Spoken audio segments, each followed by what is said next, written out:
Look, Dave, you and Bill Maher and Elon Musk are great examples of people who, for most of your life, you were considered yourself left of center.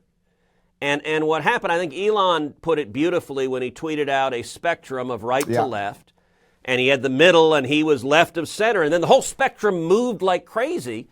And he's like, what the hell happened? I didn't move at all. And suddenly he's right of center because the left has gone to crazy town. Listen, when I was on Bill Maher, it was awesome. I'd never met Bill. I didn't know him at all.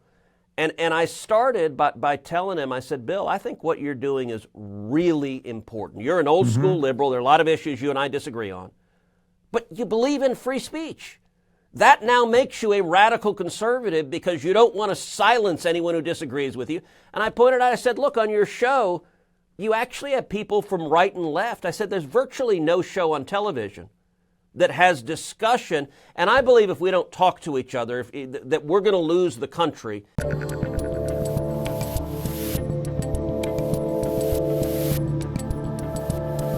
All right, Senator Ted Cruz, I don't think you need an intro. Do you need an intro at this point? No. What's the... You're a senator. I'm just thrilled to be back. You're from Texas. You beat me in Nintendo wrestling years ago. People get it. And you have a new book, Unwoke, How to Defeat Cultural Marxism in America. I guess my main question to you is, in light of everything happening in the world right now, the fact that we're rolling into a presidential election next year, the 2 months since these horrific attacks, November 7th and everything else, we have to give the woke credit. They have destroyed so much of our sense-making, and it sort of feels obvious that this is the moment we're in, right?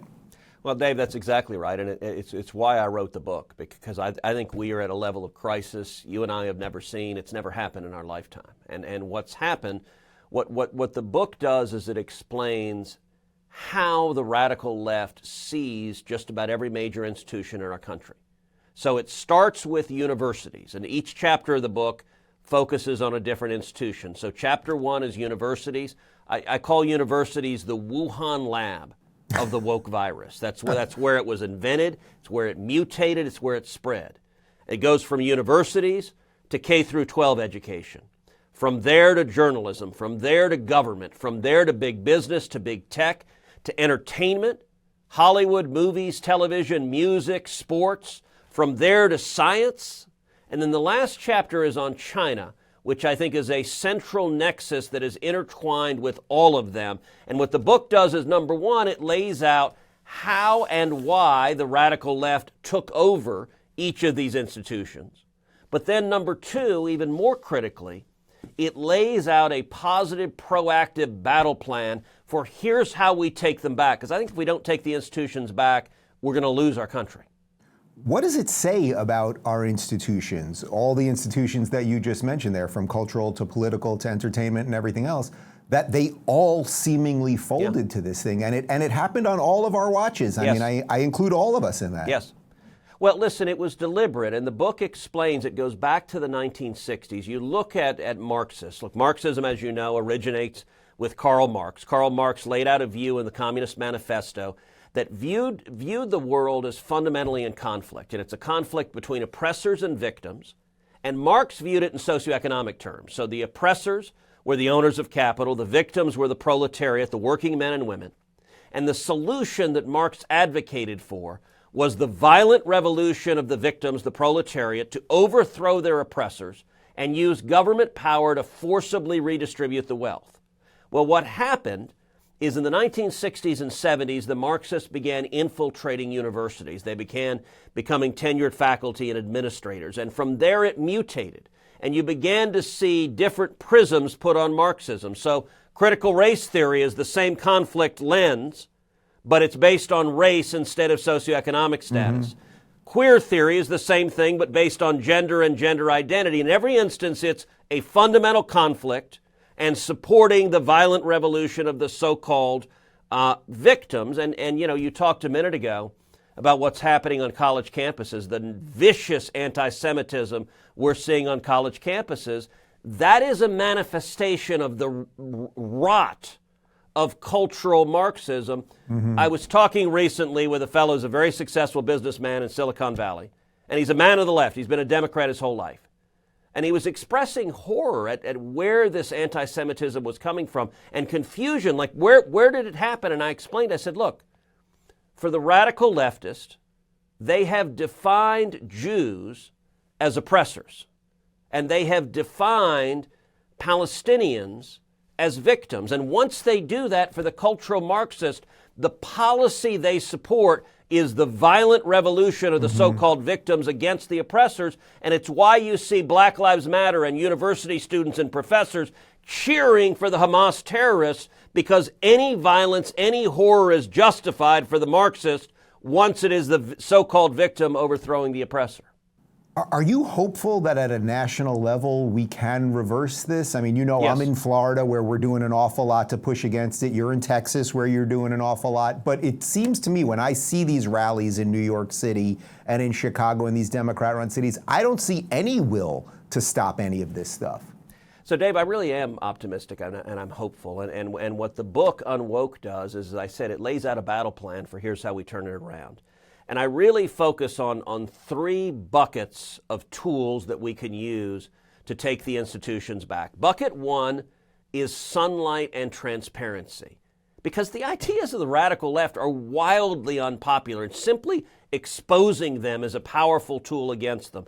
Normal, rational people don't support abolishing the police.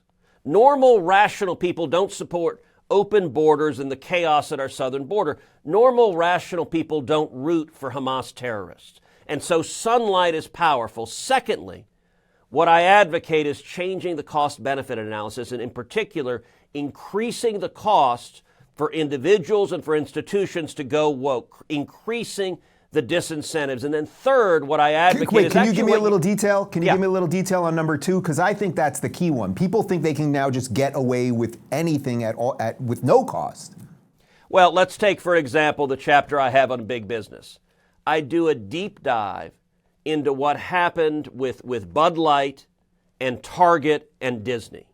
And in all three instances, you had companies that put woke ideology above their customers, and they tried to jam it down their customers' throats. And in all three instances, the companies faced billions of dollars of losses. And what that did is it, I believe, changed the incentive for the next CEO thinking about, am I going to go woke? Suddenly the downside of doing so is much more significant. I also talk in the book about a bill that the state of Texas passed. It was called Senate Bill 13, and it provided, if you boycott oil and gas provides millions of jobs in the state of Texas. Texas said, if you boycott oil and gas, the state of Texas will boycott you. And in particular, we will not invest in your fund. Texas pension funds, Texas endowments. We've got hundreds of billions of dollars of capital. And if you're going to wage war on jobs in Texas, we're not going to help you on that. That was a bill that I advocated. I urged the legislature to pass. They did pass. And I'll tell you, it's put the fear of God in Wall Street. And I've urged other red states, change the cost-benefit analysis, make it expensive to go woke. And we're seeing real victories by using economic power to fight back. What do you think we can do to get those sane liberals that you referenced before to come around and actually vote the right way? You know, I saw you on Real Time with Bill Maher a couple weeks ago. Jordan Peterson was on a couple weeks ago. Elon Musk was on a couple weeks ago. I was on Friday. Bill strikes me as the bellwether for what a sane liberal can do. I don't know that he can get there, but he represents the type of person that I think ultimately could vote Republican. What do we, especially in a place like Texas, a lefty who's waking up, what do we do for those people? Look, to Dave, get those you people? And Bill Maher and Elon Musk are great examples of people who, for most of your life, you were considered yourself left of center. And what happened, I think Elon put it beautifully when he tweeted out a spectrum of right to left, and he had the middle, and he was left of center, and then the whole spectrum moved like crazy, and he's like, what the hell happened? I didn't move at all, and suddenly he's right of center because the left has gone to crazy town. Listen, when I was on Bill Maher, it was awesome. I'd never met Bill. I didn't know him at all.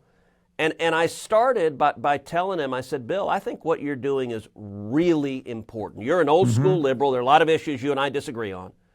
But you believe in free speech. That now makes you a radical conservative because you don't want to silence anyone who disagrees with you. And I pointed out, I said, look, on your show, you actually have people from right and left. I said, there's virtually no show on television that has discussion. And I believe if we don't talk to each other, that we're going to lose the country.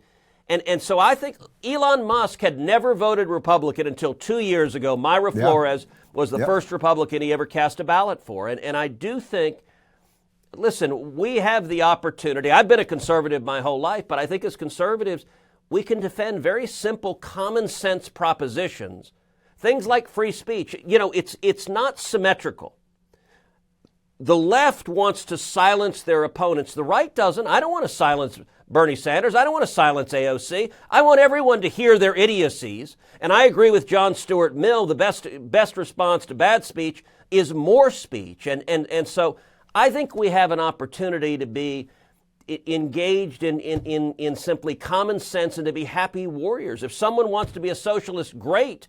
But you know what? They better be prepared to defend the murder, the torture, the misery, and the suffering that communism has produced all over the world. And one of the things, going back to the book Unwoke, you know, I start the book by telling my father's story. As you know, Dave, my father was born in Cuba, grew up in Cuba, and he fought in the communist revolution in Cuba. He was imprisoned and tortured in Cuba. And I tell that story.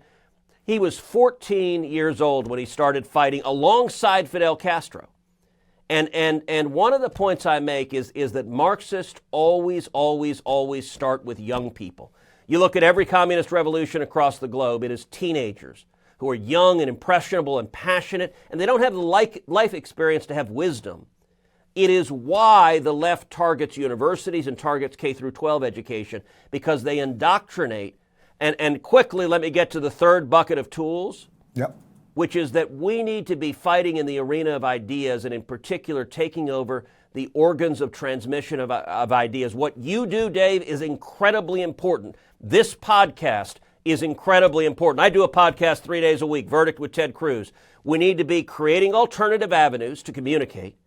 And I urge conservatives and libertarians with resources who've been successful at business, invest in acquiring organs of transmission of ideas. Buy a TV station, buy a radio station, buy a book publishing house, buy a movie studio, buy a record label. And the example I use is Elon Musk's. Buying Twitter was, I think, the single most important step for free speech in decades. I discuss it a lot in the book Unwoke. So let me just encourage your viewers. You can get Unwoke anywhere you get books, Amazon, Barnes & Noble.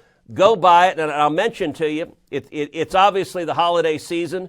The book, I think, makes a great Christmas gift. And so buy it for your mom, buy it for your best friend, buy it for your crazy left-wing neighbor that you want to knock some sense into, or even better, buy it for your kids or your grandkids so that they can understand what it is that people are trying to indoctrinate you with, and they can have the tools to know how to fight back.